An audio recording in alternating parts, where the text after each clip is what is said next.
두 남자가 서로 마주보고 서서 칼을 뽑아 싸울 준비를 하고 있습니다. 찰스는 상대에게 무모하다고 말합니다. 에텔은 웃으며 그를 물리치고 지배자의 길을 걸을 것이라고 말합니다. 찰스라는 금발의 남자는 그들의 세계가 알고 있는 가장 위대한 전사이고, 다른 남자는 엑스트라로 환생한 원작 작가입니다.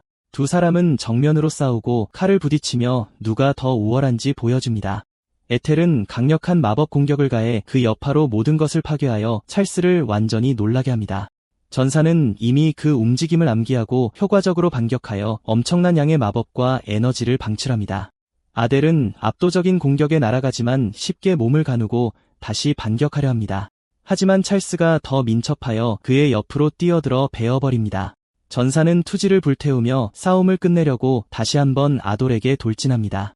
그는 경기장 가장 먼 곳으로 날아가고 몸은 부상으로 덮여 있습니다. 그러고는 마치 아무 일도 없었다는 듯 갑자기 눈을 뜹니다. 사토라는 소설가는 지배자 영웅 서사시 작가로서 400챕터를 무료로 연재하여 기적적으로 큰 성공을 거둔 후 계약서에 서명하고 있습니다.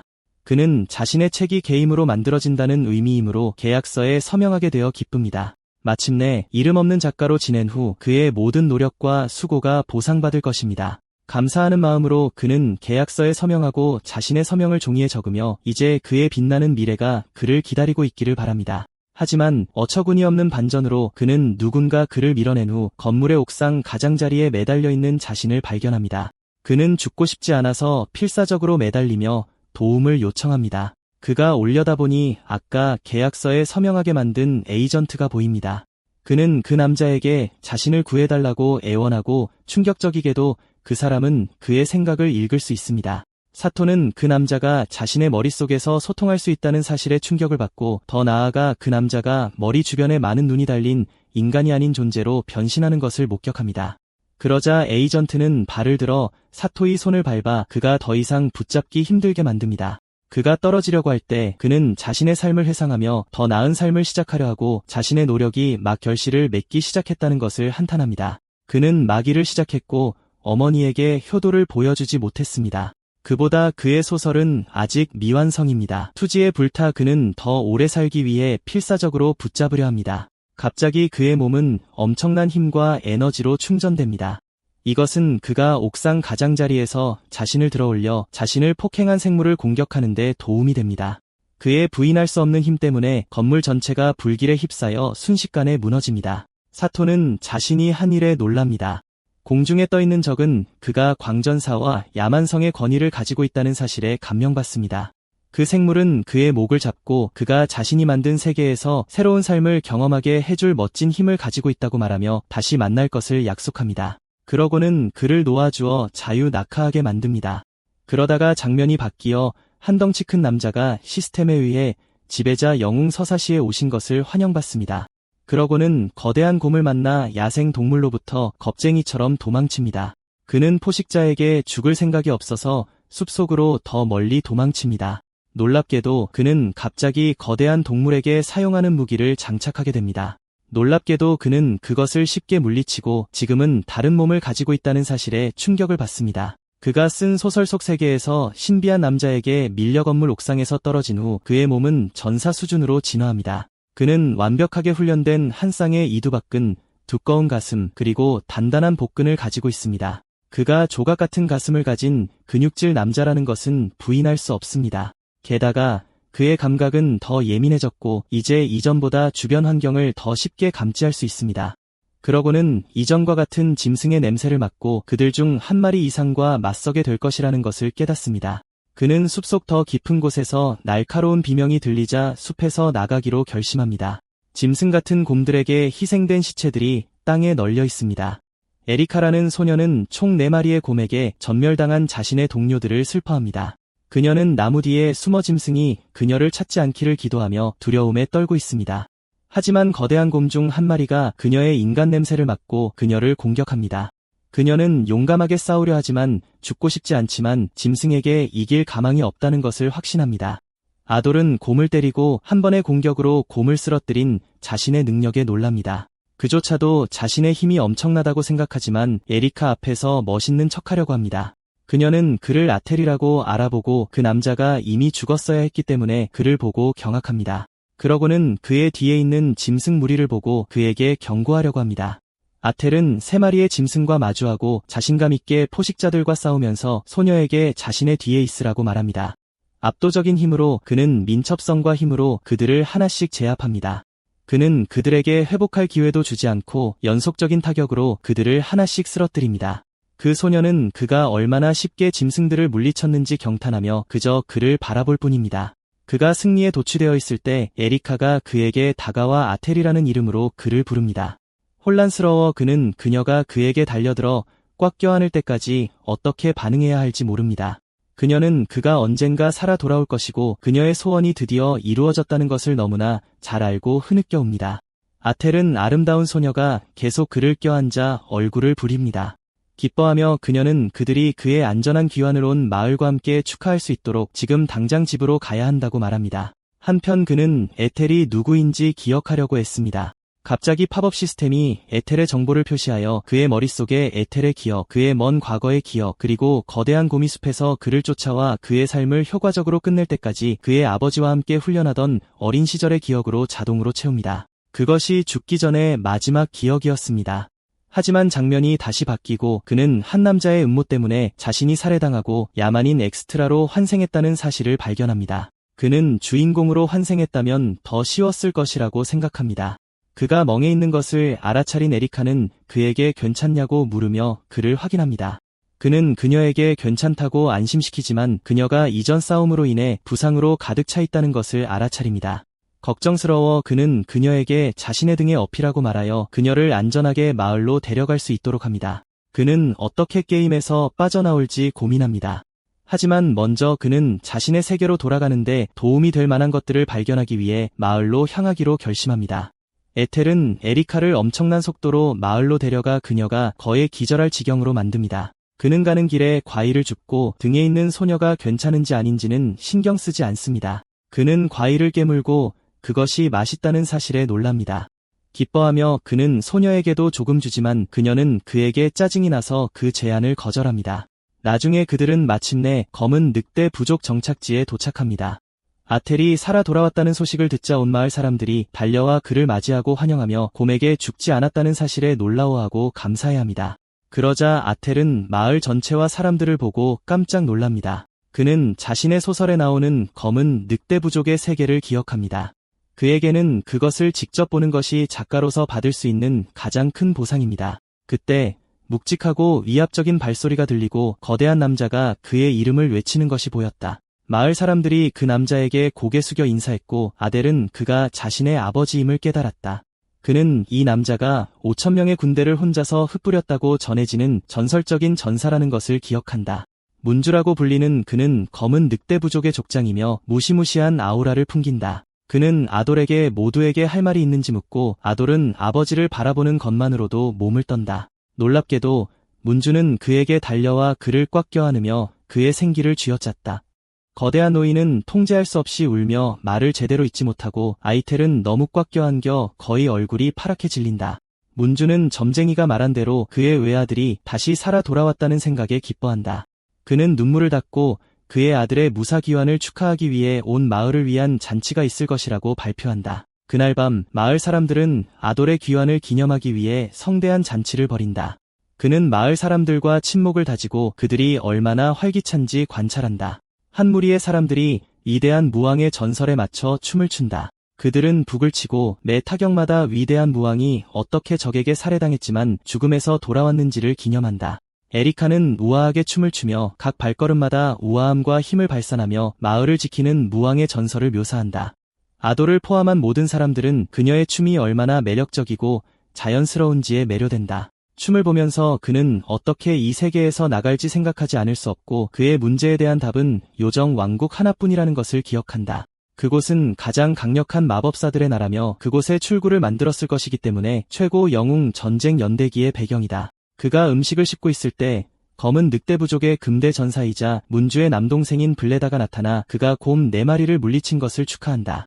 그 남자는 아이텔이 공식적으로 금대 전사의 반열에 올랐다고 언급한다. 그는 남자에게 감사하지만 그를 경계한다. 금대 전사 칭호를 받는 것은 최고의 영예이며 족장이 되기 위한 전제 조건이다. 이 때문에 그는 삼촌과의 치열한 권력 다툼에 휘말릴 것이라는 것을 알고 있다. 두 사람은 건배하지만 아이텔은 블레이드의 냄새에 정신이 팔려 술을 마시지 않는다. 그가 과거에 아이텔을 죽인 장본인이라는 데는 의심의 여지가 없다. 그는 술잔에 내용물을 던지고 노인에게 싸움을 걸라고 말한다. 블레다는 그가 재미있다고 생각하지만 조카에게 잔치는 이제 막 시작되었으니 최대한 즐겨야 한다고 말한다.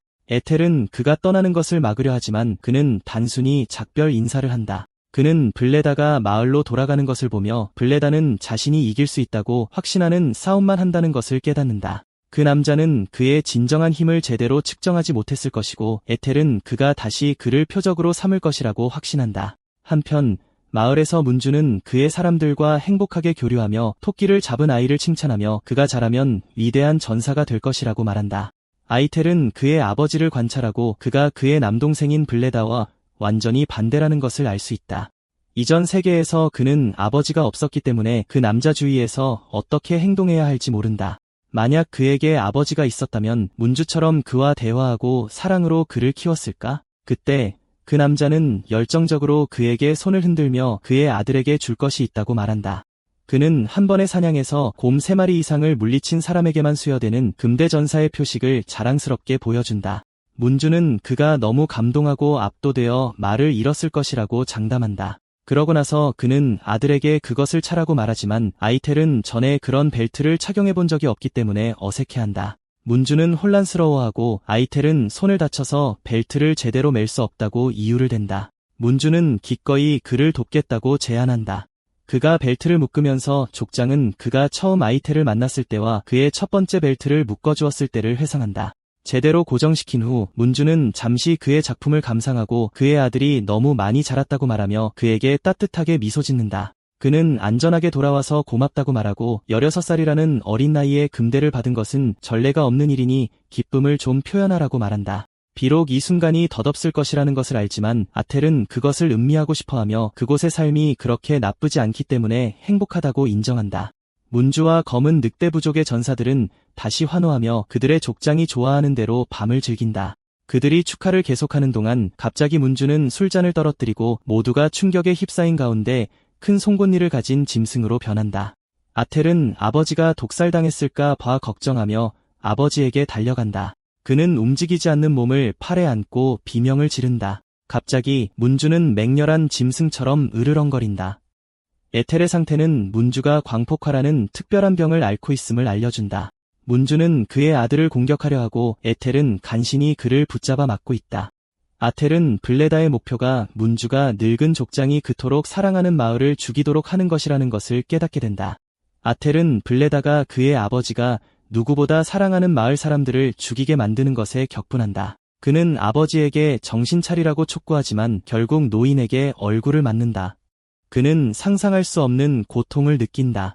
에텔은 다시 그의 아버지를 바라보고 그에게서 맹렬한 늑대의 압도적인 존재감을 느낀다. 문주는 에텔을 때리고 젊은 남자는 바위벽에 부딪힐 때까지 뒤로 밀려난다. 에텔은 완력으로는 그를 막을 수 없다는 것을 깨닫는다. 한편 문주는 점점 더 통제불능이 되어 마을 사람들은 그에게서 도망친다. 한 어머니가 달리다가 넘어지고 그녀의 아이는 멈춰서서 그녀에게 일어나라고 재촉한다. 순식간에 문주는 이미 그들 근처에 있다. 어머니는 아들에게 자신을 버리고 떠나라고 소리치지만 소녀는 도끼를 잡고 노인과 맞선다.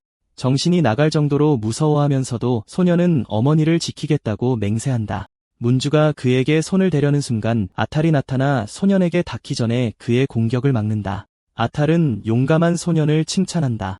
그는 근처 마을 사람들에게 그의 아버지를 막는 동안 어머니와 아이를 돌보라고 명령한다. 마을 사람들은 도망친다. 문주는 아탈을 때리려 하지만 남자는 그의 폭발적인 힘을 막는다. 불행히도 문주는 그의 다른 주먹으로 공격한다. 아델은 피하지만 그 힘에 오른쪽 귀가 베인다. 문주는 훨씬 더 큰 힘으로 다시 그를 때려 아텔을 뒤로 날려버린다. 그러나 아텔은 문주의 팔을 붙잡고 그를 제자리에 서 있게 만든다. 그는 이제 그의 아버지를 막기 위해 전력을 다해야 한다는 것을 알게 된다. 그들은 계속해서 서로를 때린다. 에텔은 빠른 연타로 더 열심히 노력하지만 문주는 그 모든 것을 견뎌낸다. 문주는 계속해서 그의 아들을 때리고 그들은 모두 연결된다. 마지막 일격은 에텔 아래의 땅을 파괴할 만큼 강력하다. 에텔은 다시 일어서기 위해 최선을 다한다. 그는 그의 어머니를 보호하기 위해 굳건히 섰던 아이를 기억한다. 문주가 공격할 때 아돌은 그의 아버지가 그의 마을을 보호하기 위해 어떻게 목숨을 바칠지 생각한다. 일어나려는 아돌의 결심은 그에게 영웅적인 힘을 준다. 그는 아버지에게 달려들어 턱을 박치게 합니다. 충격으로 먼주에게서 작은 핀이 떨어집니다. 노인이 쓰러집니다. 아텔은 너무 피곤해서 그도 쓰러집니다. 먼주가 다시 일어나 아텔을 공포에 질리게 합니다. 그러나 먼주는 정신을 차리고 방금 일어난 일에 대해 혼란스러워합니다. 하텔은 아버지가 광분 상태에서 회복된 것을 보고 놀랍니다. 그는 바닥에 있는 바늘을 발견하고 그것과 관련이 있다고 의심합니다. 먼주는 아들이 다쳤다고 생각하고 아들에게 갑니다. 하텔은 괜찮다고 말하지만 걱정하는 아버지 앞에서 여전히 의식을 잃습니다. 한편 블레다와 그의 부하들은 말을 타고 다른 곳에 있습니다. 블레다는 마녀가 만든 광분 바늘이 박치기로 쉽게 빠져나온 것에 대해 생각합니다. 그는 아이텔에게 어떤 특별한 힘이 있어야 한다고 믿게 됩니다. 블레다는 어쨌든 내일 죽을 계획이기 때문에 지금은 패배를 인정합니다. 그와 그의 부하들은 동굴로 향합니다. 동굴 그림자 속에서 으르렁거리는 소리가 블레다를 제외한 남자들을 겁먹게 합니다. 일련의 사슬에 묶인 거대한 흰 곰은 블레다에게 그들의 아이를 돌려달라고 요구합니다. 곰은 분노가 최고조에 달해 야생적입니다. 벨다는 그것을 재앙의 군주라고 부르고 그것과 이야기하고 싶어합니다. 재앙의 군주는 침묵하라고 소리치며 듣고 싶어하지 않습니다. 벨다는 그들이 곰 새끼를 가지고 있다는 것을 보여주고 재앙의 군주가 말할 수 없다면 죽이겠다고 위협합니다. 새끼는 부모에게 닿으려고 울부짖습니다. 재앙의 군주는 그들의 아이를 풀어달라고 간청합니다. 블레다는 그들의 아이를 풀어주는 대가로 검은 늑대 부족을 파괴하라고 말합니다. 재앙의 군주가 분노로 포효합니다. 다음날 아침 아다가 침대에서 일어납니다. 그의 몸은 붕대 상처로 가득 차 있고 머리가 아픕니다. 먼주도 그의 옆 침대에 있다는 것을 밝힙니다. 아돌은 그에게 괜찮은지 묻습니다. 먼주는 그의 몸이 아직 움직일 수 없다고 말합니다. 큰 슬픔과 함께 노인 추장은 지난밤에 일어난 일에 대해 사과합니다. 아델은 그의 잘못이 아니며 블레다에게 책임이 있다고 말합니다. 그럼에도 불구하고 먼주는 마을을 보호하지 못했기 때문에 자신에게 미안해합니다. 그는 더 이상 부족장이 될 자격이 없다고 믿습니다.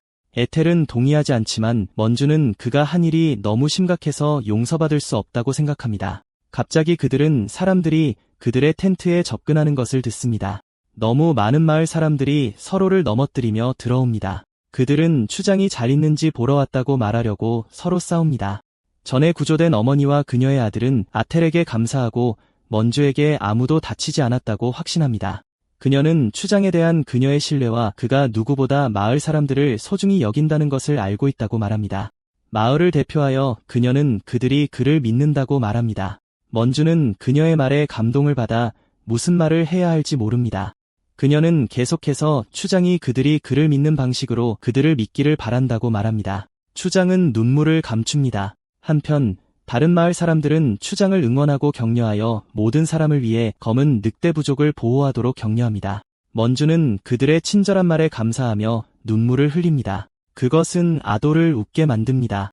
갑자기 또 다른 마을 사람이 나타나 재앙의 군주가 마을을 공격하고 있다고 급히 모두에게 알립니다. 밖에서는 모든 것이 불타고 있고 재앙의 군주가 날뛰고 있습니다. 에텔은 한때 위대한 무신왕과 함께 검은 늑대 부족을 보호했던 숭배받는 전설적인 신성한 짐승인 숲의 재앙을 썼다는 것을 기억합니다. 이제 마을 사람이 군주 재앙이 마을을 공격하고 있다고 보고합니다. 에텔은 신성한 짐승에 맞서기로 결심하고 침대에서 재빨리 일어납니다. 그의 아버지 먼주는 인간이 신성한 짐승과 상대가 되지 않기 때문에 그에게 맞서지 말라고 애원합니다. 에텔은 그의 애원을 무시하고 대신 선반에서 아버지의 도끼를 빌립니다. 그는 2개의 도끼를 들고 전투 후에 돌려주겠다고 약속합니다. 에텔은 밖으로 나가 마을이 불타고 있고 재앙의 군주가 날뛰고 있는 것을 봅니다. 아텔은 그 괴물이 너무 커서 충격을 받습니다. 블레다가 그의 부하들과 함께 현장에 나타나고 악당은 그의 조카를 전장으로 환영합니다. 그를 보는 것은 아텔을 경로시킵니다. 그는 너무 화가 나서 블레다의 눈에 먼주와 너무 흡사해 보입니다. 아텔은 싸우는 자세를 취하고 그에게 싸우라고 도전합니다. 블레다는 그의 용기에 재미있어 하지만 그가 그의 상대가 되지 않을 것이라고 말합니다. 거대한 군주 재앙이 악당 뒤에 서서 지진의 강도로 포효합니다. 아텔은 왜 신성한 짐승이 그의 명령에 복종하는지 묻습니다. 블레다는 재앙의 군주의 새끼를 그의 손에 묶어둔 채 신성한 짐승에게 가장 소중한 것을 포획하기만 하면 된다고 말합니다. 그는 단순히 그의 약점을 이용한 후 신성한 짐승을 그런 애처로운 상태로 만든 것에 자부심을 느낍니다. 그의 명령으로 군주 재앙이 아텔에게 돌진합니다. 곰은 거대한 발과 발톱으로 공격하고 아델은 그의 도끼로 막습니다. 공격의 무게는 에텔에게 정면으로 맞섰다면 죽었을 것이라고 말합니다. 흰곰은 두 번째 공격을 시도하므로 에텔은 피합니다. 그는 자를 수 없는 바위처럼 단단한 몸과 결합된 신성한 짐승의 힘과 속도를 인정합니다. 군주 재앙이 포효하고 에텔은 그의 날카로운 송곳니에 겁을 먹습니다. 에텔은 바위가 칼날로 자르기에는 너무 단단하지만 여전히 말뚝으로 박을 수 있다는 것을 회상합니다. 이 생각은 그가 그의 도끼 중 하나를 그의 모든 힘을 다해 곰에게 던지게 만듭니다. 그것은 재앙의 군주의 오른쪽 어깨에 찔려 그들을 다치게 합니다. 아델은 그 후 짐승에게 달려갑니다. 군주 재앙은 그의 발로 그를 때리지만 남자는 피하기 위해 점프합니다. 그 후 그는 점프의 운동량을 이용하여 곰의 어깨에 박힌 도끼를 망치처럼 향해 휘둘러 곰을 더욱 아프게 합니다. 공격의 힘으로 군주 재앙의 오른쪽 팔이 절단됩니다. 신성한 짐승은 크게 울부짖은 후 죽어 땅에 떨어집니다. 아기 곰은 블레다 부하의 소나기에서 벗어나 부모에게 가서 애도합니다.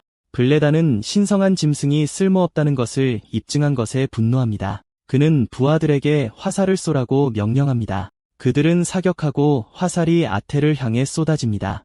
아델의 도끼질 한 번에 모든 화살이 파괴됩니다. 블레다의 부하들은 그들이 괴물과 맞서고 있다고 두려워합니다. 막 도망치려 할 때 아델은 번개처럼 빠른 속도로 그들을 모두 베어버립니다. 아델의 투지는 그 어느 때보다 강해져 블레다에게 싸움을 걸어 끝장을 보려 합니다. 블레다는 도끼를 꺼내 싸울 자세를 갖추고 그의 도전에 응합니다. 에텔과 블레다는 서로를 노려보며 누가 먼저 움직일지 기다립니다. 갑자기 블레다는 공중으로 사라졌다가 아돌 뒤에 다시 나타납니다. 아돌은 악당이 그의 왼쪽 어깨에 상처를 입히기 전까지는 그를 감지하지 못했습니다. 그러자 블레다는 정면으로 공격합니다. 아돌이 막으려 했지만 악당의 공격은 여전히 그에게 닿았습니다. 블레다는 여러 차례 공격하여 아돌을 방어적으로 만들고 도끼를 휘두를 틈도 주지 않습니다. 그러다 블레다는 다시 사라졌다가 눈 깜짝할 사이에 아돌 앞에 나타나 도끼를 휘두를 준비를 합니다. 아달은 물러서지 않고 정면으로 맞서 싸웁니다. 그는 악당이 그에게 닿기 전에 블레다의 가슴을 때리는 데 성공합니다. 블레다가 밀려납니다. 마을 사람들이 아달의 승리를 응원합니다. 땅에 누워있음에도 불구하고 블레다는 미친 듯이 웃습니다. 아텔은 무엇이 그렇게 웃기냐고 묻습니다. 그는 도끼에 광전사독이 듬뿍 묻어 있었다고 밝힙니다. 그는 아달의 혈류에 광전사독이 있으면 그가 검은 늑대 부족을 파괴할 것이라고 선언합니다. 그러자 아델은 몸에서 분노와 고통을 느껴 통제할 수 없이 비명을 지릅니다. 블레다는 그가 짐승으로 변해 비참한 죽음을 맞이할 것이라고 비웃습니다. 에텔은 계속해서 몸이 변하는 것을 느낍니다. 갑자기 로드 칼라미티의 영혼이 그에게 다가옵니다. 신성한 짐승은 그가 지금 인간보다 짐승에 가깝기 때문에 그들의 말을 듣고 이해할 수 있다고 알려줍니다. 흰곰은 입을 벌려 혀에 칼을 보여줍니다. 아델은 손으로 그것을 잡습니다. 로드 칼라미티는 그것이 위대한 무신왕의 신성한 검이며 그들을 물리친 사람이 그것을 휘두를 가치가 있다고 설명합니다. 흰곰은 검의 이름이 미엘이라고 밝힙니다. 에텔은 검에서 나오는 힘이 자기 안에서 소용돌이치는 것을 느낄 수 있습니다. 그러자 로드 칼라미티는 그가 보호해야 할 사람들을 위해 싸우라고 촉구합니다.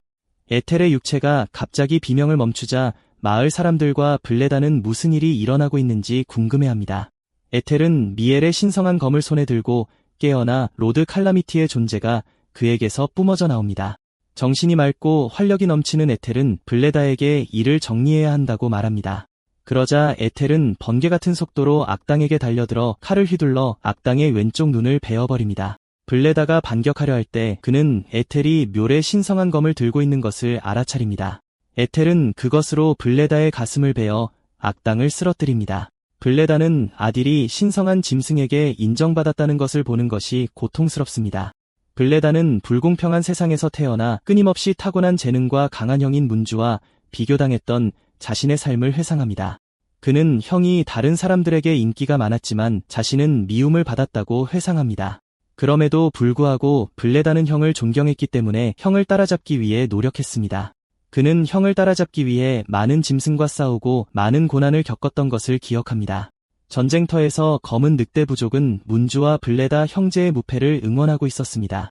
문주는 수십 명의 적들에게 둘러싸여 있었고 승리하고 있었습니다. 그는 뒤에서 몰래 다가오는 전투원을 알아차리지 못했습니다.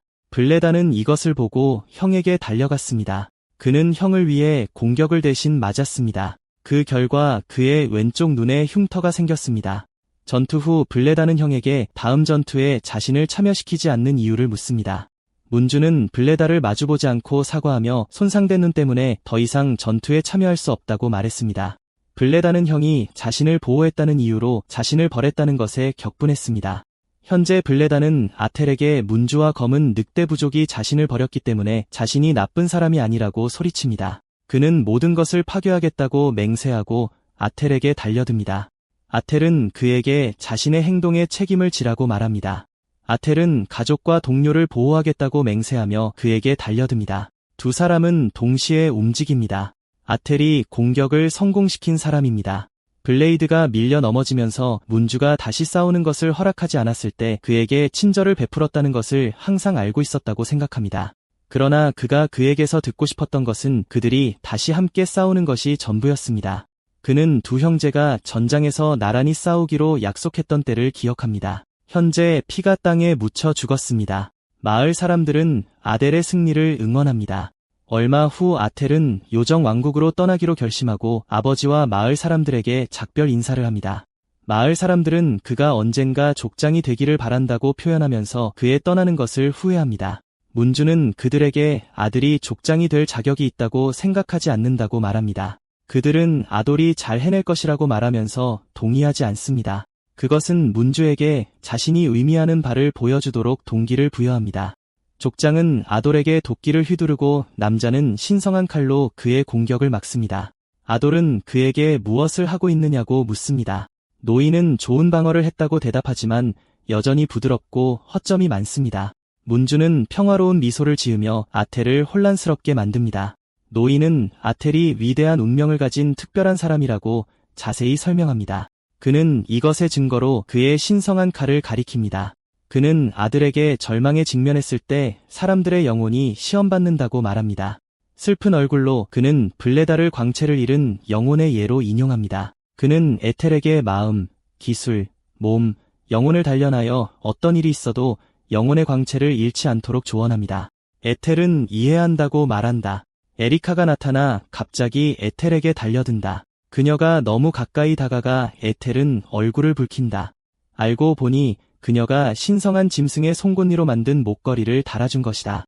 에리카는 그의 보호를 위해 만들었다고 말한다. 에텔이 고마움을 전하려 하자 문주는 갑자기 아들을 껴안으며 가지 말라고 애원한다. 에텔은 그를 사랑하는 사람들 무리에게 작별 인사를 한다. 나중에 에텔은 숲 한가운데서 불을 피워 고기를 구워 먹으며 캠핑을 하고 있다. 고기가 완전히 구워지자 그는 신이 난다. 그는 막 음식을 입에 넣으려다 소음에 정신이 팔린다. 그는 멀리서 재앙의 군주의 새끼 곰이 그를 따라온 것을 본다. 아델은 곰이 얼마나 오래 따라올지 궁금해한다. 그는 집에 가라고 말하지만 새끼 곰은 이해하지 못하는 듯 그저 행복하게 그에게 다가온다. 배에서 꼬르륵 소리가 크게 나서 에텔은 고기 한 조각을 준다. 곰은 너무 배가 고파 에텔의 손을 입에 넣는다. 고기뿐만 아니라 고기만으로 새끼곰을 먹일 수 있지만 그는 손이 침으로 덮여서 짜증이 난다. 그는 너무 화가 나서 그 작은 생물을 버려두겠다고 맹세한다. 그는 곰의 입에 지네가 매달려 있는 것을 보고 겁을 먹는다. 곰은 그에게 주려고 한다고 말하지만 그는 분노에 차서 필요 없다고 외친다. 곰은 결국 그의 무릎 위에서 평화롭게 잠든다. 그는 곰이 뮬 블레이드를 소중한 베개처럼 껴안고 있는 것을 본다. 그것은 아텔에게 곰이 어미의 냄새를 맡고 싶어 그에게 붙어있다는 것을 깨닫게 해준다. 그는 재앙의 군주가 위험한 여정에 아이가 끌려가지 않도록 최선을 다해 보호하려 했던 것을 기억한다. 그는 평화롭게 잠든 곰을 쳐다본다. 그는 작은 녀석을 만지려고 하지만 곰은 여전히 뮤를 손에 쥔 채로 돌아선다. 그는 아이가 검을 보호하려 한다는 것을 깨닫는다. 다음 날 새끼곰은 잠에서 깨지만 아텔과 검이 사라진 것을 본다. 그것은 검을 찾아 주위를 맴돌지만 찾을 수 없다. 버려졌다고 느낀 새끼곰은 울기 시작한다. 에들레는 그때 나타나 검을 찾고 있느냐고 묻는다. 그는 새끼곰에게 넘겨줄 수 없다고 말한다. 대신 그는 검을 덮고 있는 붕대 조각을 떼어내 즉석 목걸이와 선물처럼 곰의 목에 묶어준다. 그리고는 곰에게 그와 함께 가자고 말하며 걸어간다. 새끼곰은 기뻐서 운다. 그리고는 그의 옆을 걸으며 명랑하게 짖는다. 아돌은 다음 식사는 다음 마을에 도착해야만 할 수 있다고 경고한다. 그들은 함께 달리며 이동한다. 한편 새 한 마리가 그들을 지켜보고 있다. 마녀 바트리스는 새의 눈을 통해 자신의 마법 구슬로 그 둘을 본다. 그녀는 마법 독침을 깰 수 있는 전사를 보고 흥미로워한다. 그는 그를 지켜보는데 흥미를 느낀다고 외친다. 에텔과 새끼곰은 마을에 도착한다. 그들이 가장 먼저 가는 곳은 음식을 먹기 위한 술집이다. 에텔은 식사를 즐기면서 술집 주인에게 요정 왕국에 대해 아는지 묻는다. 불행히도 그 남자는 그곳에 대해 들어본 적이 없었다. 에텔은 자신이 요정 왕국을 부캐를 지나 아름다운 떠다니는 섬에 있는 요정들의 안식처로 구상했던 것을 기억한다. 그는 왕국에 대해 더 자세히 쓰지 않아 그곳에 가는 것이 더 쉬워지도록 하지 않은 것을 후회한다. 그는 또한 그곳에 가려면 괴물, 용, 거인, 유령 같은 생물들의 군대를 지나야 한다고 쓴 것을 후회한다. 사람들은 아델이 요정 왕국에 대해 이야기하는 것을 듣고 그를 비웃는다. 그들은 그런 곳은 없고 그는 그것을 꿈꾸는 바보라고 말한다. 남자 중 한 명이 아텔에게 나가라고 경고하고 나가지 않으면 그의 새끼곰을 먹겠다고 위협한다. 곰은 그 과정에서 그의 팔을 물어뜯는다. 곰의 행동으로 키리 용병단의 리더인 오토는 그에게서 테이블을 발로 차버린다. 오토는 아텔에게 떠나라고 경고한다. 술집 주인은 오토를 알아보고 겁을 먹는다. 그는 오토가 과거 기사였던 무법자 오토라는 것을 알고 있기 때문에 아델에게 당장 떠나라고 조언한다. 오토는 모든 부하들에게 아에텔을 잡아오라고 명령한다. 아델은 단지 노려보는 것만으로 그에게 달려오는 남자를 쓰러뜨린다. 오토는 너무 충격을 받아 아델에게 누구냐고 묻는다. 아델은 자신이 원작자라고 대답하고 상의를 벗어 근육질 몸매를 드러낸다. 오토는 너무 겁에 질려 자비를 구걸한다. 그 결과 무법자는 얻어맞게 된다. 술집 주인은 에텔에게 감사하며 악수를 한다. 그는 자신이 마을을 괴롭히는 범죄자들을 체포했다는 것을 보여주기 위해 오토와 그의 부하들의 현상금 포스터를 보여준다. 아텔은 왜 현상금이 그들을 생포해야 한다고 쓰여 있는지 묻는다. 술집 주인은 그들을 마을 영주가 전쟁에 징집하고 싶어하는 것 같다고 말한다. 그는 전쟁이 일어날 것이라는 소문이 있어서 베르트 남작이 싸우기 위해 범죄자들까지 모으고 있다고 말한다. 에텔의 눈이 소식에 반짝이며 술집 주인을 겁먹게 한다. 에텔은 영주의 저택으로 향하여 묶인 오토와 그의 부하들을 베르트 남작에게 선물한다.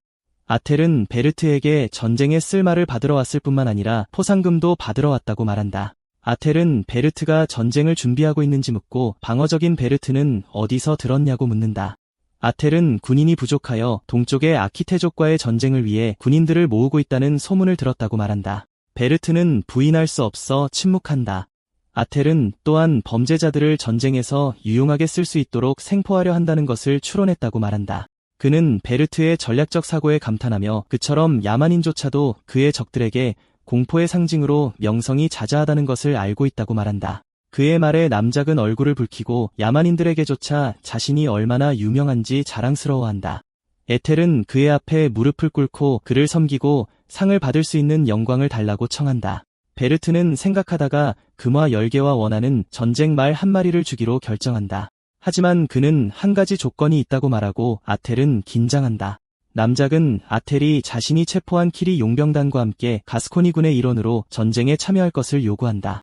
묶여있는 오토와 그의 부하들은 겁에 질려 있습니다. 아델은 망설임 없이 동의합니다. 비밀리에 그는 이것을 예상했고 일어나길 바랐습니다.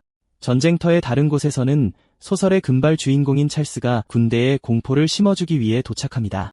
에이텔은 전쟁에서 찰스를 만날 계획인데 그 영웅은 요정왕이 누구인지 알고 있기 때문입니다.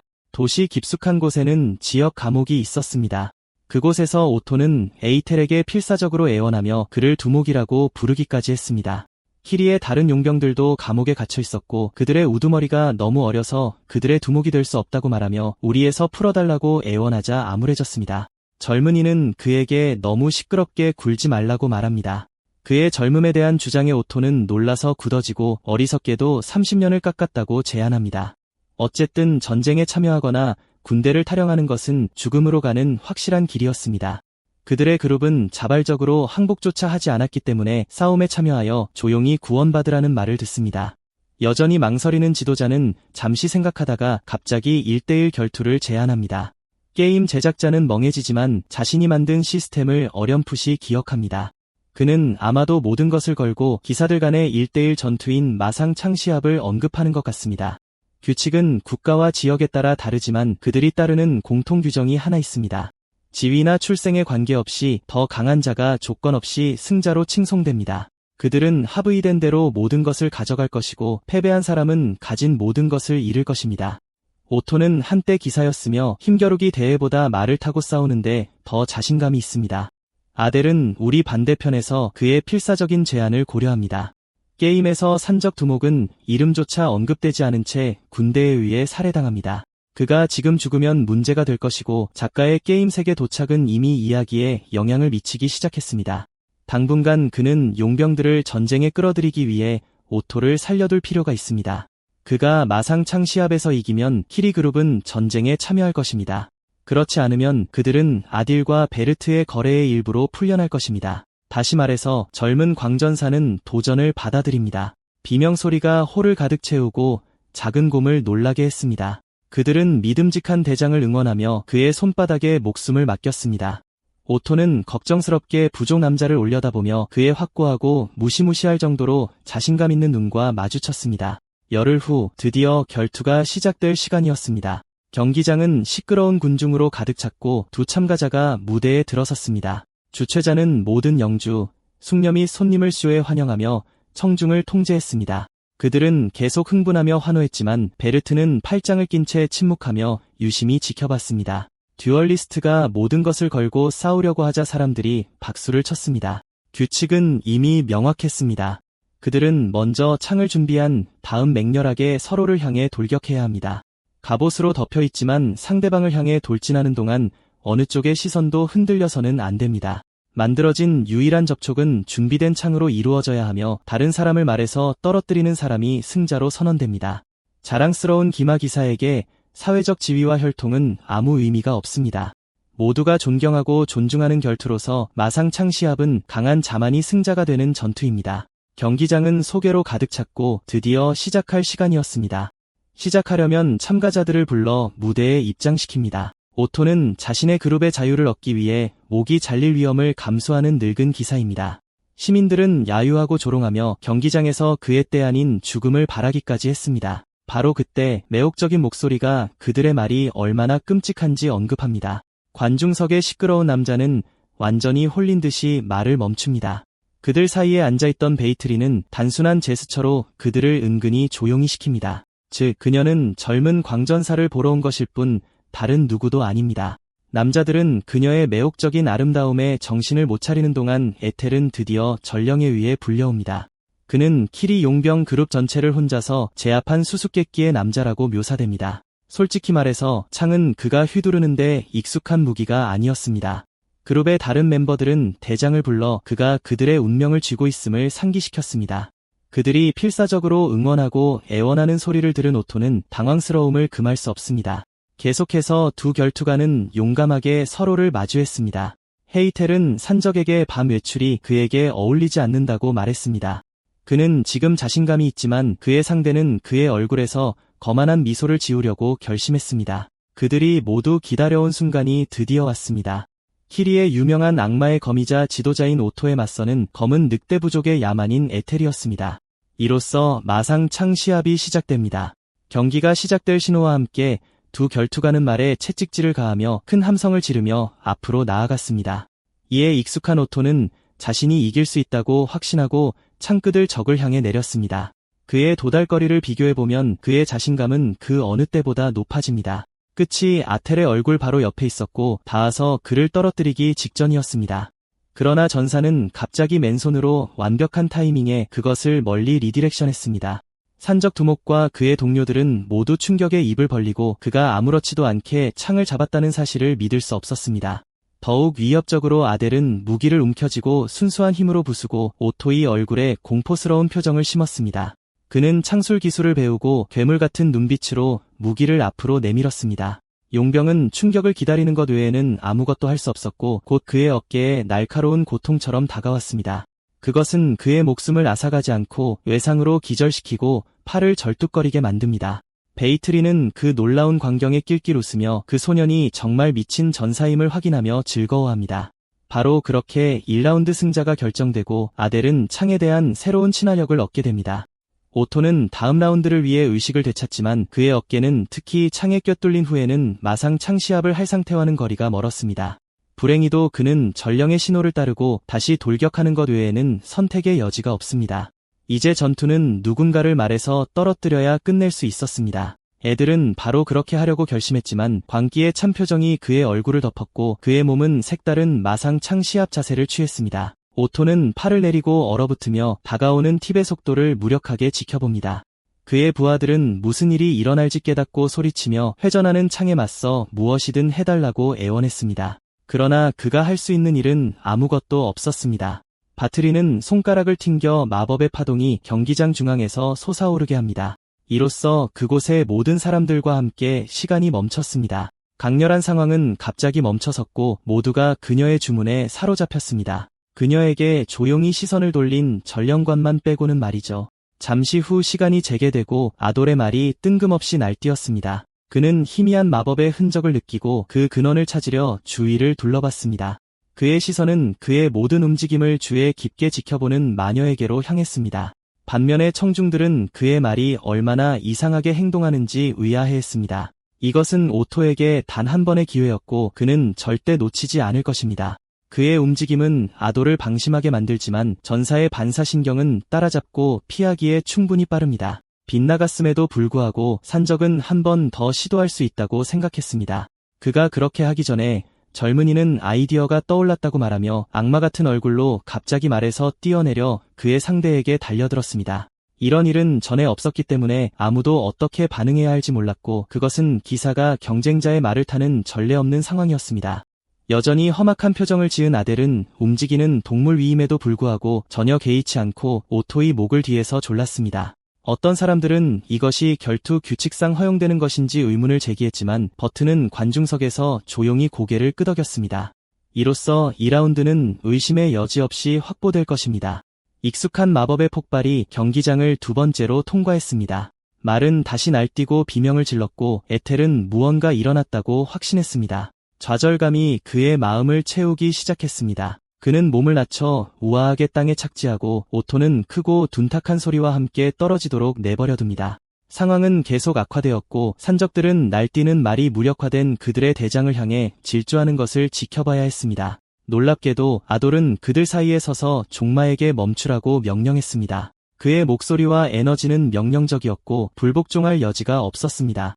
아델의 엄한 명령으로 그는 불쌍한 경쟁자가 짓밟히는 것을 막습니다. 겁에 질린 말은 꼬리를 흔들며 빠르게 반대 방향으로 달립니다. 사람들은 용맹스러운 모습에 놀랐고 바트로는 만족스러운 듯 미소를 지었습니다. 그러나 젊은 전사는 아직 끝나지 않았습니다. 그는 창을 잡고 끝을 땅에 박았습니다.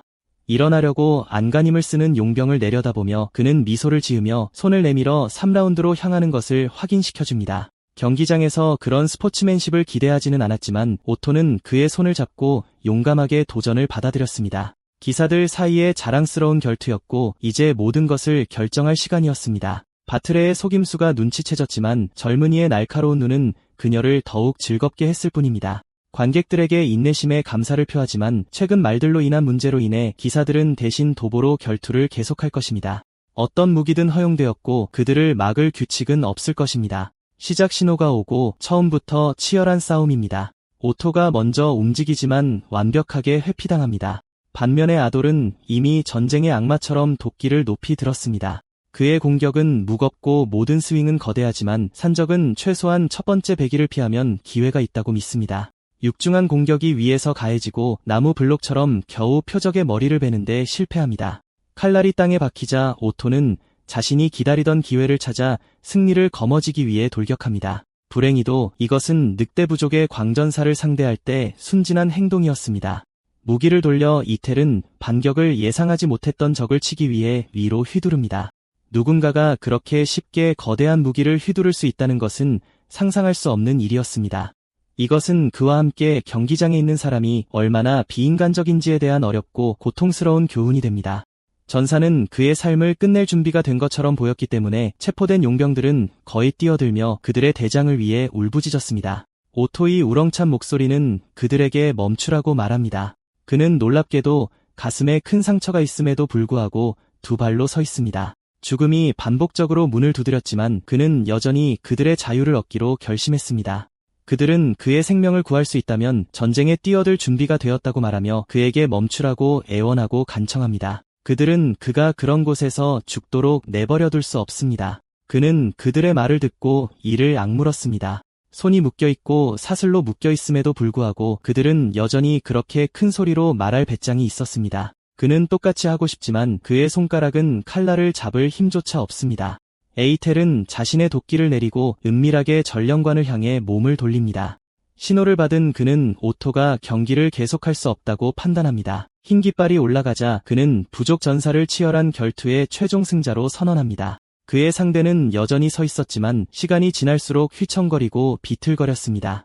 감사하는 미소를 지으며 아돌은 완전히 쓰러지기 직전에 그의 몸을 잡습니다. 그는 더 이상 게임 속 이름 없는 캐릭터가 아니었고 이제는 부하들을 포기하지 않는 존경스러운 전사였습니다. 산적들은 대장을 응원했고 버튼은 만족스러운 듯 은근히 미소를 지었고 관객들은 훌륭한 싸움에 환호했습니다. 다행히 바이트리조차 호기심과 즐거움으로 떠났고 훨씬 더 깊은 호기심으로 바뀌었습니다. 해가 지자 싸우는 사람들과 그들의 동료들은 힘든 하루를 마쳤습니다. 승자들의 조건에 따라 캐리 용병들은 버트의 군대에 합류했습니다. 그들은 며칠 후 술과 함께 그들의 그룹의 새로운 시작을 축하하며 건배를 나누었습니다. 이제 훨씬 나아진 오토는 축제를 주도하며 아텔의 지갑을 기꺼이 계산대로 내놓고 서버에게 음식을 계속 가져다 달라고 말했습니다. 그들의 기분은 확실히 되살아났는데 특히 결투에서 거의 죽을 뻔한 사람에게는 놀라운 일입니다. 그들은 그가 회복하는 동안 몸이 휴식을 취해야 한다고 강조하며 그가 술을 마시지 못하게 합니다. 그는 투덜거리며 불평하며 체포된 이후로 한 방울도 마시지 못했다고 말합니다. 그들이 결투를 한 지 2주가 되었고 그는 충분히 잘 회복하고 있는 것 같습니다. 바로 그때 익숙한 선술집 주인이 다가와 에텔에게 인사를 건네며 그가 전쟁에 참여하는 것에 주목하고 그곳에서 위대한 일을 이룰 것이라고 확신했습니다. 야마니는 놀라며 어디서 그런 소식을 들었는지 묻고 용병들이 그 정보를 공유해왔다고 들었습니다. 갑자기 근육을 움직이지 말라는 명령을 받은 당황한 남자는 갑자기 그에게 무슨 일이 생긴 건지 궁금해합니다. 하지만 아돌은 그가 주인이 아니라고 말했고 그것을 절대적으로 확신했습니다. 결국 그는 인형처럼 아무런 냄새도 나지 않습니다.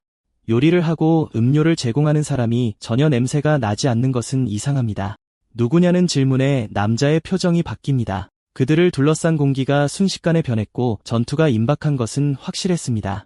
다시 한번 에이텔은 정체를 알 수 없는 침입자의 정체를 묻습니다. 그 남자는 변장을 벗고 그 차이점을 알아차린 것만으로도 칭찬합니다.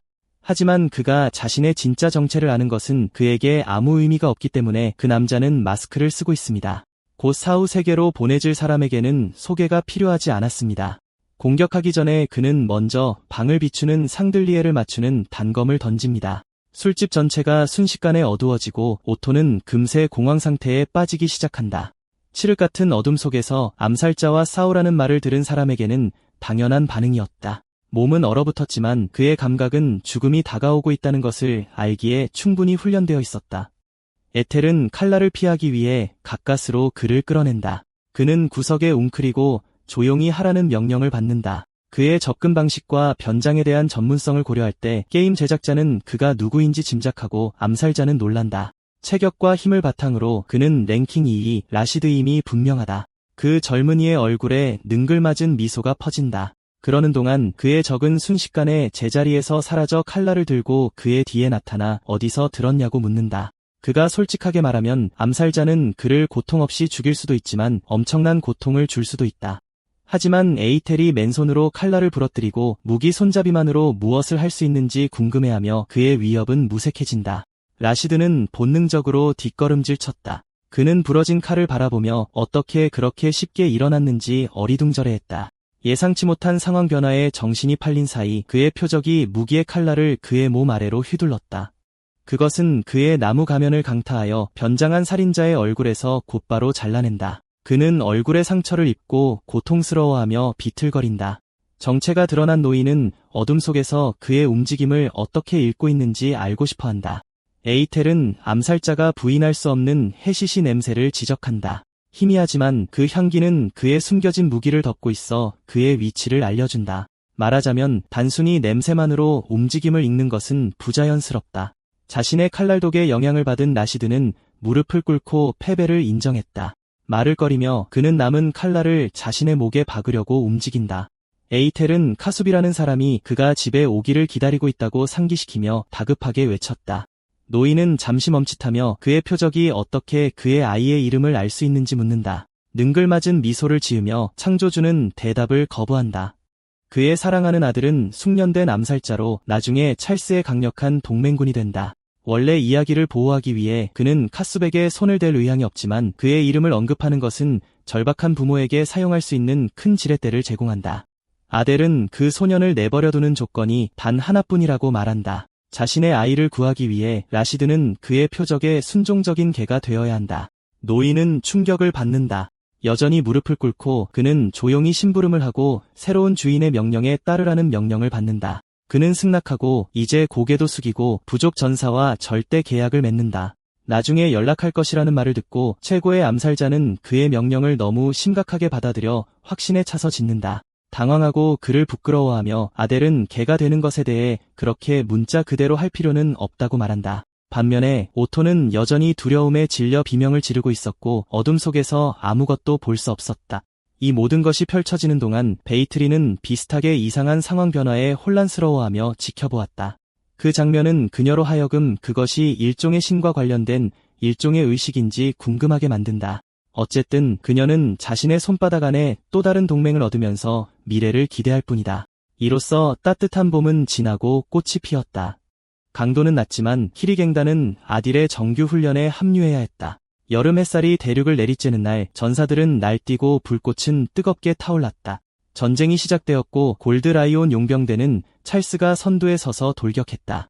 상대 부대는 맹렬한 전쟁 속에서 깃발을 높이 들고 굳건히 서 있었다.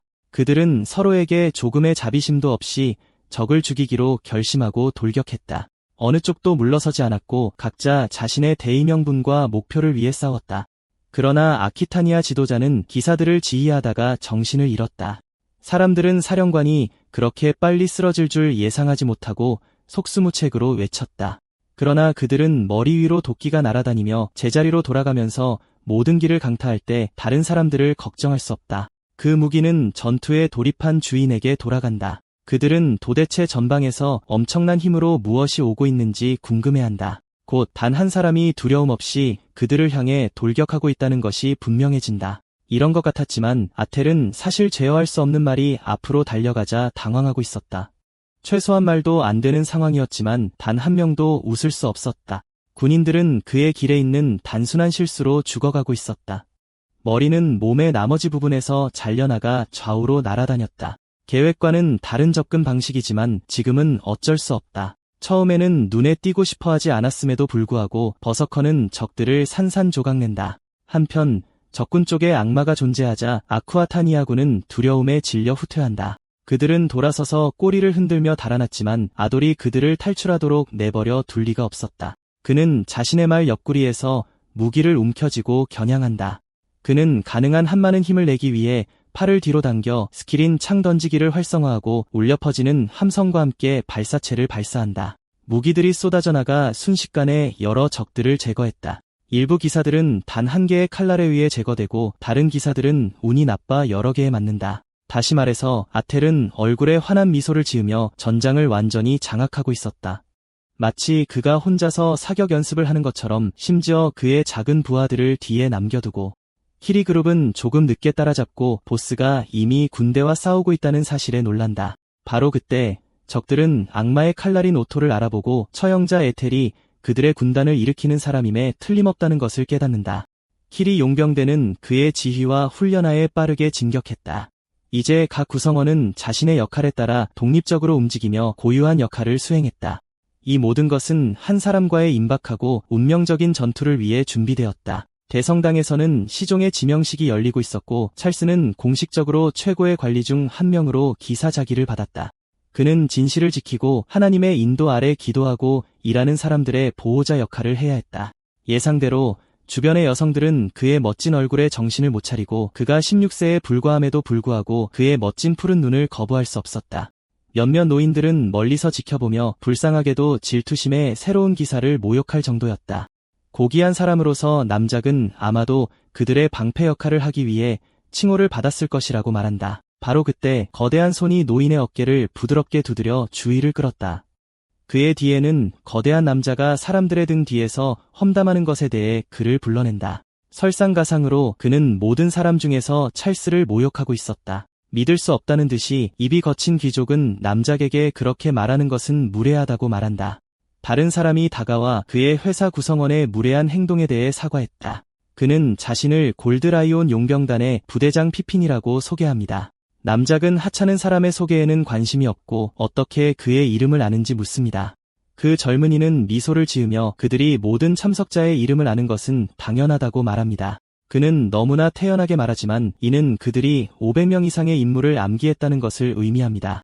허세라고 생각하며 남작은 계속해서 평민의 혈통을 멸시합니다. 피피는 계속 사과하며 상황을 진정시키기 위해 정중하게 고개 숙여 인사합니다. 그러나 남작은 여전히 그 사건에 분노하며 이제 그들의 천한 출생을 모욕하기 시작합니다. 이로 인해 부관의 얼굴에서 미소가 사라지고 찰스를 폄하하는 것에 대해 경고하려 했다고 단호하게 말합니다. 아무런 근거 없이 기사를 모욕하는 것은 불법 행위이며 남작조차도 빠져나갈 수 없습니다. 젊은이의 위압적인 분위기에 그는 두려움에 떨지만 체면을 잃지 않으려고 즉시 떠나라고 말합니다. 밤이 되자 몇몇 빛의 벌레들이 피핀 주위에 모여 편안하게 그의 몸에 앉아 있었습니다. 그것들은 믿을 수 없을 정도로 빠른 속도로 움직일 수 있는 벌레로 일반적인 인간과는 비교할 수 없습니다. 의식은 문제없이 끝났고 그들은 다음날 전장으로 향할 것입니다. 무슨 일이 있냐는 질문에 그는 찰스에게 그저 생각에 잠겨 있었다고 말합니다. 여전히 신경 쓰인 새 기사는 당분간 바보들이 모든 말을 하게 하라고 조언합니다. 결국 그는 곧 나라를 얻을 것이고 누구도 그의 동료에게 무례하게 대하도록 내버려 두지 않을 것입니다. 오랜 친구처럼 그들은 서로에게 약속합니다. 피피는 적국에서 온 터무니없이 강한 전사에 대한 정보를 공유합니다. 분명히 그가 찰스 자신만큼 강하다는 소문이 있습니다. 그 소식은 확실히 흥미로웠고 그는 전장에서 그를 당장 만나고 싶어합니다. 오토는 아돌에게 하늘에서 던전을 볼 수 있는지 묻습니다.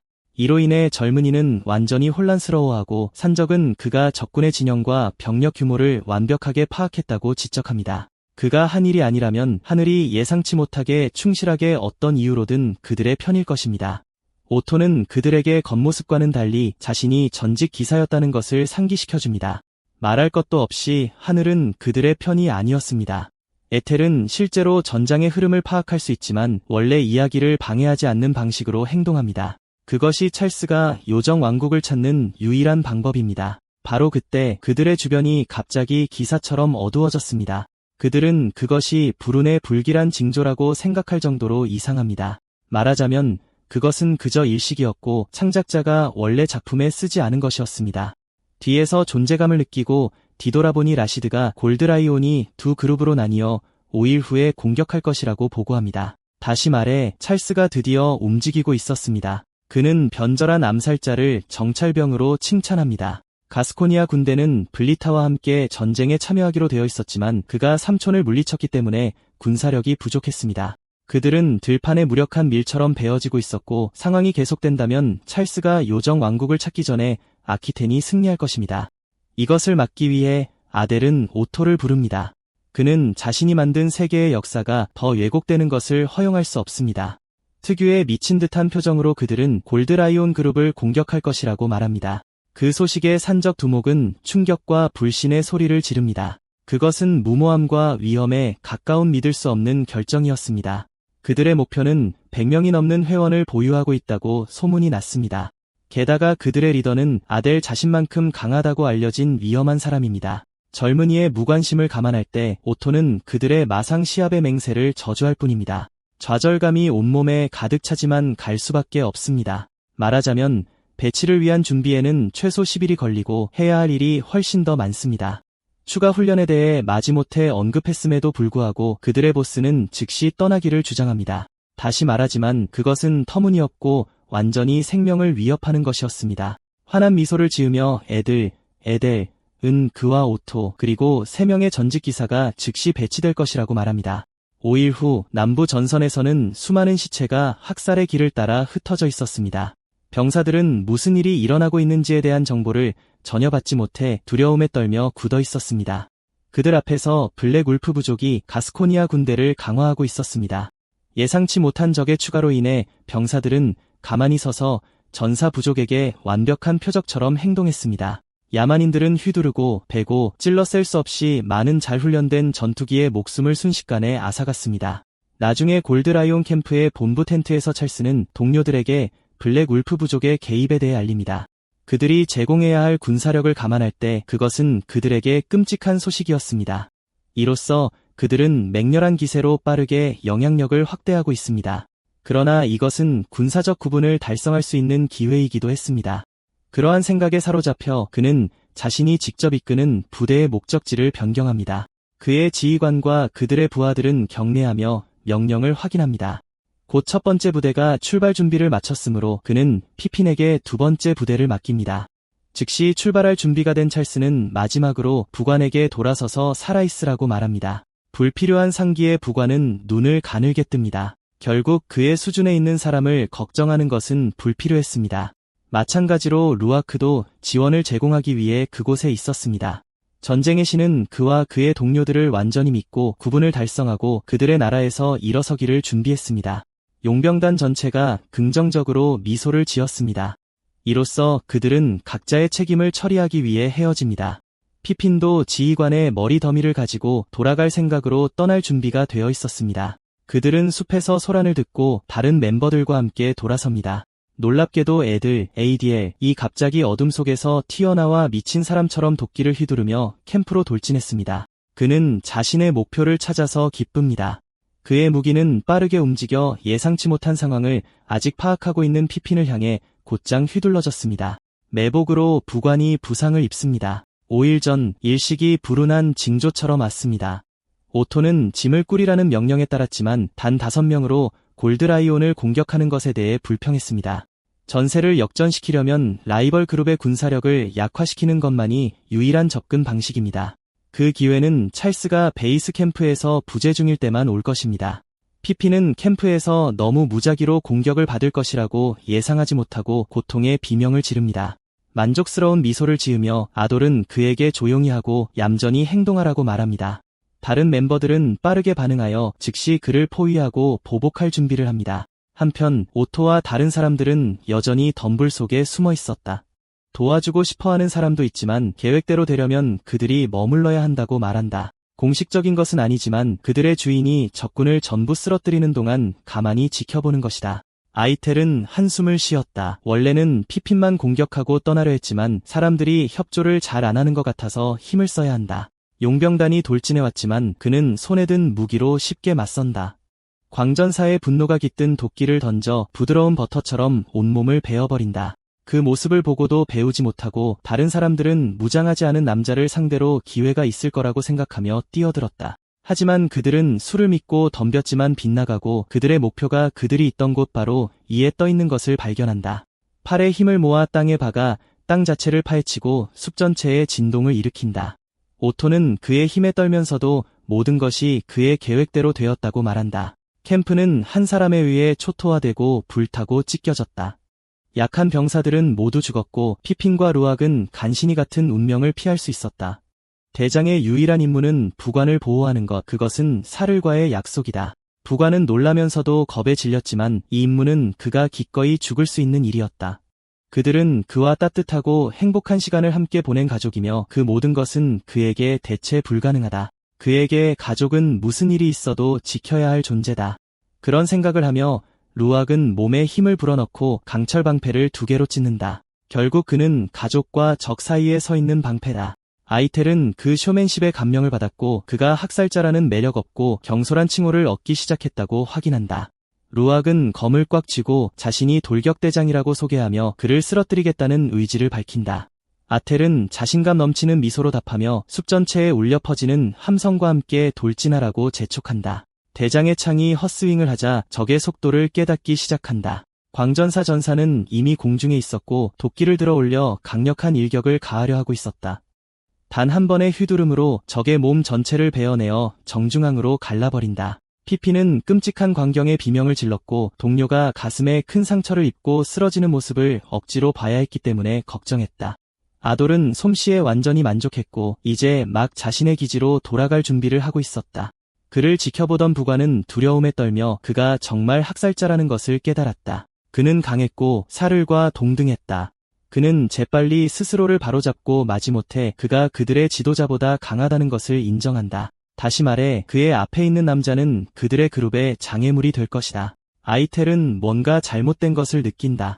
반응하기도 전에 피피는 이미 움직이고 있었고 손을 들어 방어 부대 방패벽을 소환했다. 어떤 이유에서인지 남은 용병 단원들이 일어나 그의 부름에 응하기 위해 달려왔다. 오토는 길을 막고 머리를 감싸지고 괴로워하는 것이 분명했다. 한편 아돌은 이미 단 한 번의 명령으로 100명의 병사를 움직일 수 있는 남자의 능력을 알고 있다. 방금 전 사기가 떨어졌음에도 불구하고 그들의 사기를 급증시키는 것이다. 부관의 힘을 받은 전사들은 제자리에 섰고 궁수들은 활시위를 당겼다. 피피는 우렁찬 명령과 함께 그들에게 쏘라고 명령한다. 몇 초 만에 수비대가 세워졌고 조직적인 방어 모습을 본 오토는 걱정한다. 하지만 아틀은 군인들이 방패를 겹쳐서 하나처럼 움직이는 친숙한 팔랑크스에 개의치 않는다. 이제 그들은 창의 행으로 보완된 난공불락의 벽처럼 보인다.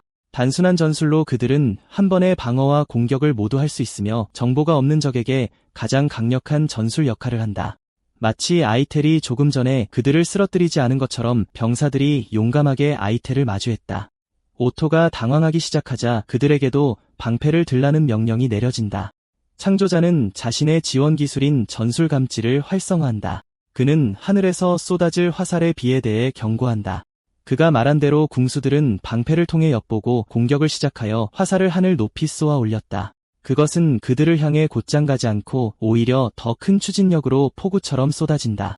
화살이 너무 많아서 이미 전투에서 진 것 같은 느낌이 든다. 단 한 번의 충격으로 거대한 폭발이 일어나고 모든 것이 합쳐져 어두운 캠프를 비춘다. 다행히 애들은 제때 동료들을 구하고 심지어 그들을 등에 업기까지 한다. 가장 좋은 방법은 임무를 마치고 후퇴하는 것이지만 화살은 그렇게 놔두지 않을 것이다. 그는 부하들에게 등에서 내리라고 하지만 그들은 버려질까 봐 징징거리며 비굴하게 떨어진다. 그는 그들에게 그런 일이 없을 것이라고 확신시킨다. 대신 그는 혼자서 적들을 막을 것이다. 캠프에서 피피는 여전히 병사들에게 계속 사격하고 그들을 격추하라고 명령하고 있었다. 그 결과 화살의 비는 끊임없는 폭풍으로 변했다.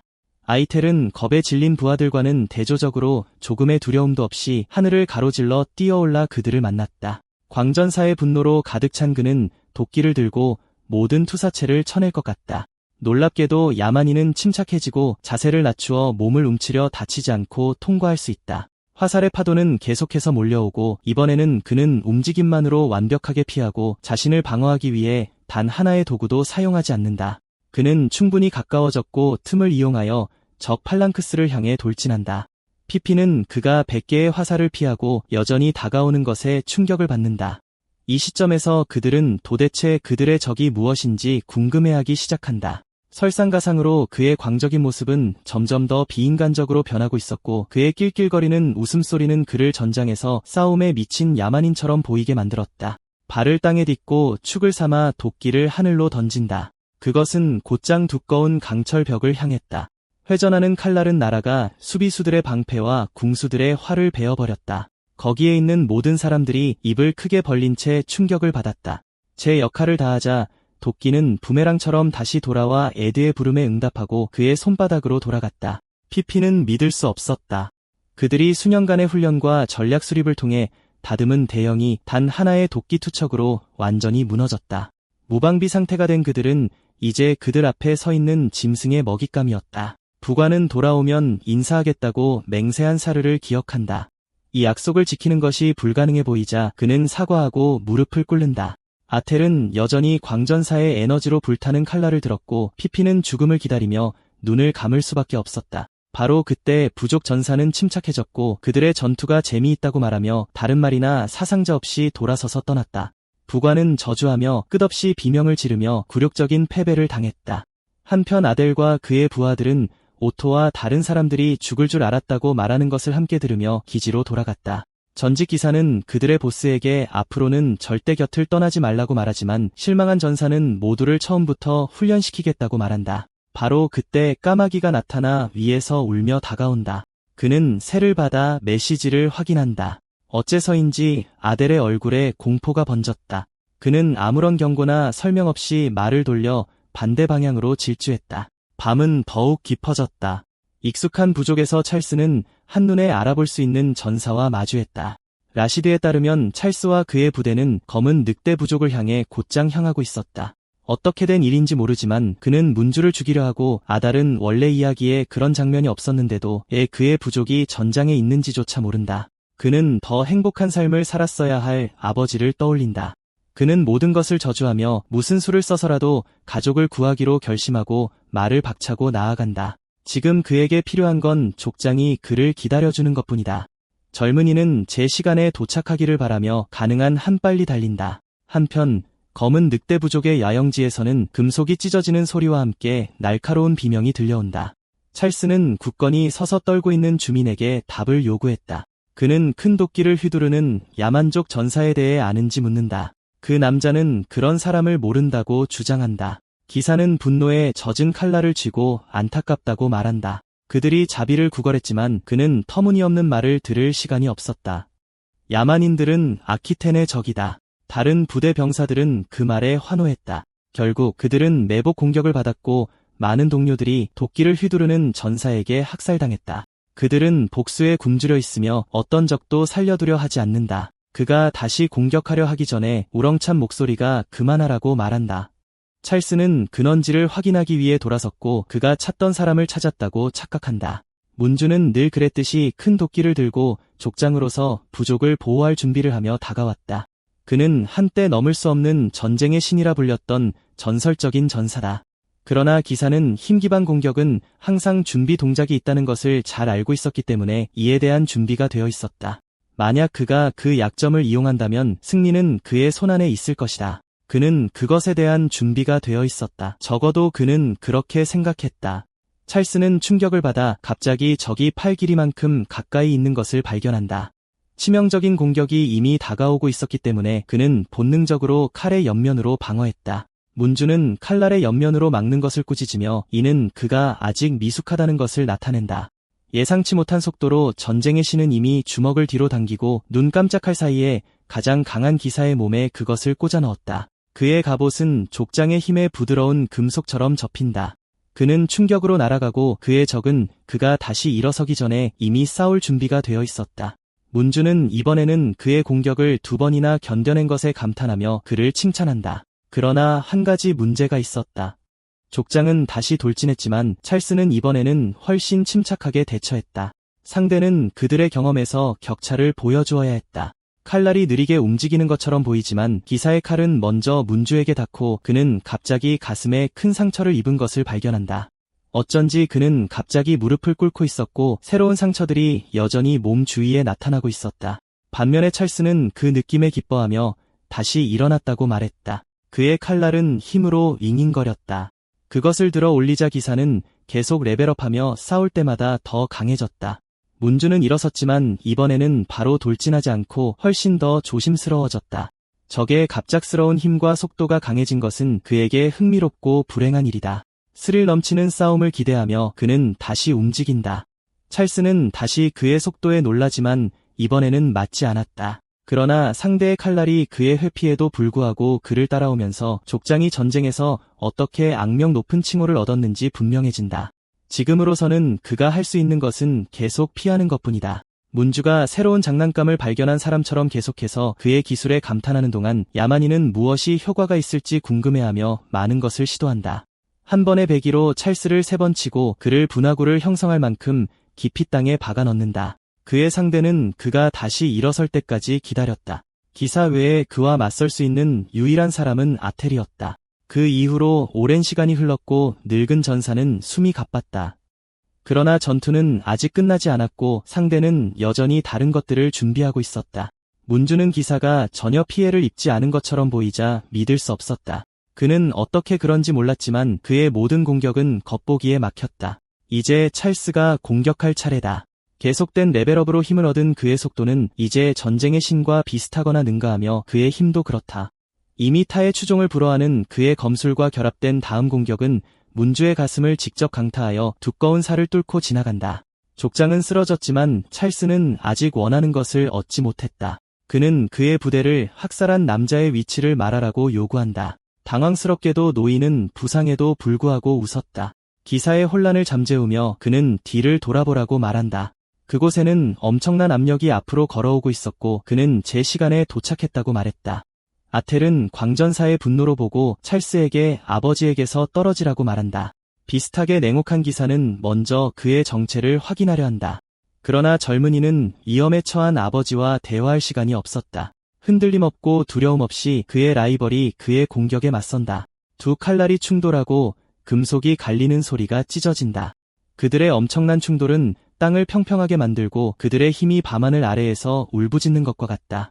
아돌은 항상 그랬던 것처럼 즉시 이기지 못한다. 왜냐하면 그의 적은 문주와 싸우면서 상당히 레벨업했기 때문이다. 바로 그때 그의 머리가 통제할 수 없을 정도로 두근거리기 시작했지만 익숙한 소리가 들렸다. 그의 일반적인 스킬창은 이제 2번째 권한의 오류에 대해 알려준다. 그것은 마침내 마음속에서 반복적으로 울려 퍼졌고 광전사에게 판도를 바꾸는 발전이 주어졌다.